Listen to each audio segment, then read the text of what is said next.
கார்த்திகை மைந்தா கடம்பா கடம்பனை இடும்பனை அழித்த இனியவன் முருகா தனிகாசலனே சங்கரன் புதல்வா கதிர்காமத்துறை கதிர்வேல் முருகா பழனி பதிவாழ் பாலகுமாரா வீரன் குடிவாழ் அழகிய வேளா செந்தின் மாமலையூரும் செங்கல்வராயா சமரா புரிவாழ் சண்முக தரசே காரா குழலால் கலைமகள் நன்றாய் என்னாயிருக்க யான் உனை பாட என்னை தொடர்ந்திருக்கும் எந்தை முருகனை பாடினேன் ஆடினேன் பரவசமாக ஆடினேன் ஆடினேன் நாவினன் போதியை நேசமுடன் யான் நெற்றியில் அணிய பாச வினைகள் பற்றது நீங்கி உன் பதம் பெறவே உன் அருளாக அன்புடன் ரட்சி அன்னமும் சொன்னமும் மெத்தமத்தாக வேலாயுதனார் சித்தி பற்றடியேன் சிறப்புடன் வாழ்க.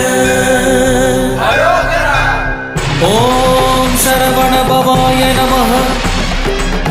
ஓம் சரவண பவாய நமஹ. வாழ்க.